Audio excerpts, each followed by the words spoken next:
नमस्कार दोस्तों, आज की वीडियो में आपका स्वागत है।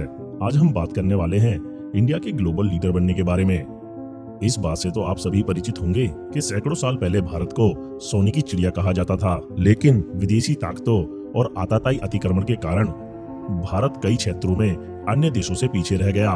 पर अब ऐसा नहीं है। विश्व का हर एक देश अब भारतीय बाजार में निवेश करना चाहता है। इसके पीछे क्या कारण है और किस वजह से अन्य देश भारत में निवेश करने के लिए उत्सुक हैं, हम उन कारणों को जानेंगे और ये भी जानेंगे क्या भारत ग्लोबल लीडर बनने की शक्ति रखता है या नहीं। आइए आज की वीडियो शुरू करते हैं। पिछले कुछ गत वर्षों में भारत में अनुसंधान और विकास, विज्ञान, स्वास्थ्य और शिक्षा के क्षेत्र में एक अभूतपूर्व विकास देखने को मिला है। भारत इस समय अधिक स्वचालित और प्रक्रिया संचालित वन निर्माण की ओर बढ़ रहा है। इसके साथ ही हाई एंड उपकरणों और मशीनरी की मांग भी बढ़ रही है। भारत पारंपरिक रूप से घरेलू उत्पादन और खपत पर केंद्रित रहा है। चुनौतियों में मूल्य के प्रति जागरूक बाजार और अविकसित बुनियादी ढांचे और आपूर्ति श्रृंखलाएं भी शामिल रही हैं और कम लागत वाले श्रम और प्रौद्योगिकी की महंगी होने के कारण श्रम गहन प्रक्रियाओं में थोड़ा सा झुकाव आया है, परंतु भारत सरकार इस पर सफलतापूर्वक कार्य कर रही है। भारतीय सरकार की नेशनल मैन्युफैक्चरिंग पॉलिसी के अनुसार भारत का जो लक्ष्य है वो 2025 तक भारत की जीडीपी को 25% पहुंचाने तक का है। भारत सरकार की मेक इन इंडिया पॉलिसी से लोकल मैन्युफैक्चरिंग को बहुत ही फायदा हुआ है। इससे उनकी मांग और खपत में वृद्धि हो गई है। आशा यह है कि आने वाले सालों में इसकी डिमांड और बढ़ जाएगी।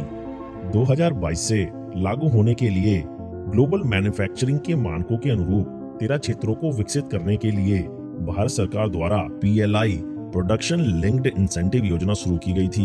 भारतीय बाजार में डिमांड और सप्लाई का गैप कम करने के लिए अब भारतीय मैन्युफैक्चरिंग अलग तरह की नीतियों का प्रयोग कर रहे हैं। वो इस समय अपने सिस्टम को पूरी तरह ऑटोमेटेड करना चाहते हैं। इसके साथ वह प्रोसेस ड्रिवन मैन्युफैक्चरिंग पर ज्यादा ध्यान दे रहे हैं। पहले कंपनियां लेबर इंटेंसिव पर डिपेंड रहती थी, पर अब यह ऑटोमेशन पर ज्यादा ध्यान दे रही हैं ताकि प्रोडक्टिविटी को मैक्सिमाइज किया जा सके।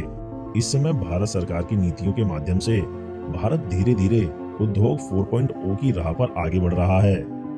आइए अब हम जानते हैं कि 4.0 की राह में भारत किन किन मैन्युफैक्चरिंग क्षेत्रों में बढ़त हासिल कर रहा है। तो हमारी लिस्ट में सबसे पहले है मैन्युफैक्चरिंग और सेमीकंडक्टर्स इन इंडिया। अब दुनिया सेमीकंडक्टर की क्षेत्र में पूरी दुनिया में चेंज लाना चाहती है और इसे थोड़ा डाइवर्सिफाई करना चाहती है। ग्लोबल सप्लाई चेन में अधिकतर दुनिया पहले अमेरिकी, जापान और ताइवान कंपनियों के निर्माताओं पर निर्भर थी। यहाँ तक कि भारत सरकार भी अब भारत के नए स्टार्टअप को प्रोत्साहित कर रही है। भारत और दुनिया अब केवल कुछ अमेरिकी, जापानी और दक्षिण कोरियाई या ताइवान के सेमीकंडक्टर मैन्युफैक्चरर्स के ऊपर निर्भर नहीं रहना चाहती। अगर आप में से कुछ लोग नहीं जानते हैं कि सेमीकंडक्टर क्या होता है या सेमीकंडक्टर्स किसे कहते हैं, तो आइए हम आपको बताते हैं कि सेमीकंडक्टर क्या होता है। वैसे तो सेमीकंडक्टर को एक सब्सटेंस के रूप में डिफाइन किया जा सकता है जिसमें कंडक्टर और इंसुलेटर दोनों के गुण होते हैं। कुछ स्थितियों में ये बिजली का संचालन कर सकता है, पर हमेशा नहीं। तो ये हम कह सकते हैं कि सेमीकंडक्टर एक ऐसा मटेरियल है जिसमें इलेक्ट्रिकल कंडक्टिविटी इंसुलेटर से ज्यादा होती है और कंडक्टर से कम। सेमीकंडक्टर का उपयोग विभिन्न प्रकार के उपकरणों में किया जाता है, जैसे कि ट्रांजिस्टर, डायोड्स और इंटीग्रेटेड सर्किट्स। हमारी लिस्ट में अगले स्थान पर है इंडिया इन EV फील्ड। आप सब तो जानते हैं कि दिन ब दिन पेट्रोल की कीमतें बढ़ती ही जा रही हैं। डीजल और पेट्रोल महंगा होने के कारण बहुत से लोग इससे बचते हुए नजर आ रहे हैं, पर इसके उपाय के रूप में अब भारतीय सरकार भारत में इलेक्ट्रॉनिक व्हीकल मैन्युफैक्चरिंग पर जोर दे रही है। अनुकूल सरकारी नीतियों, प्रोत्साहन योजनाओं और सब्सिडी की शुरुआत के साथ भारत के इलेक्ट्रिकल व्हीकल सेगमेंट में पिछले वित्तीय वर्ष की तुलना में इस वर्ष 218% की वृद्धि देखी गई है। इसके साथ ही अगले 10 वर्षों के भीतर देश भर में सार्वजनिक चार्जिंग स्टेशनों के लिए 18 मिलियन वर्ग फुट से अधिक जगह की उम्मीद करते हैं। इलेक्ट्रिक व्हीकल मैन्युफैक्चरिंग के साथ साथ इलेक्ट्रिक व्हीकल्स के पार्ट्स भी इस समय हाई डिमांड में हैं। भारत दुनिया का सबसे बड़ा ऑटोमोबाइल बाजार है। केंद्र और विभिन्न राज्य सरकारों की नीतियों और योजनाओं के साथ 2030 तक 100% ई मोबिलिटी हासिल करने की प्रतिबद्धता देश के EV सेगमेंट को गति से चला रही है।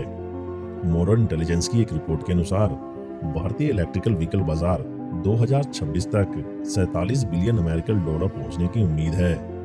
इस अपेक्षित वृद्धि से ईंधन के आयात को कम करने, प्रदूषण के स्तर को कम करने और अन्य कारकों के अलावा ऊर्जा सुरक्षा को बढ़ाने से देश को लाभ मिलने की अधिक संभावना है।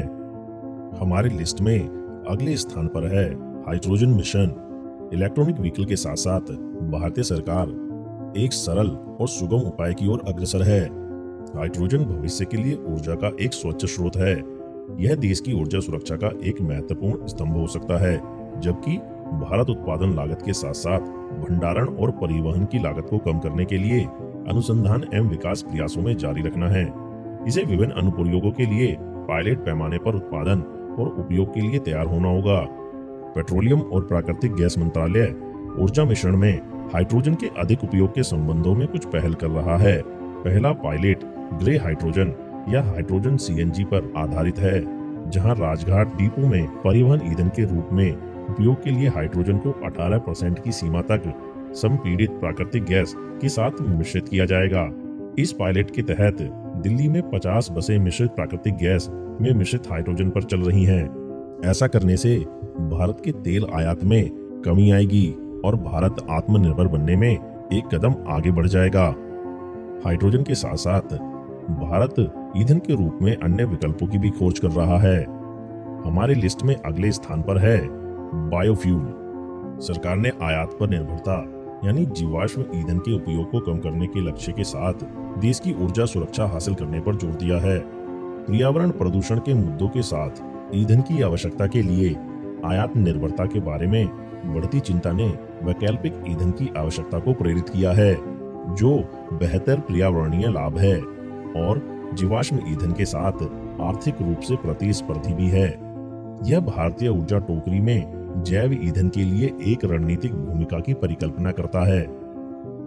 इन संसाधनों में कृषि और वनावशेष, नगरपालिका ठोस अपशिष्ट, गाय का गोबर आदि शामिल है, जिनका उपयोग जैव ईंधन को बनाने में किया जा सकता है।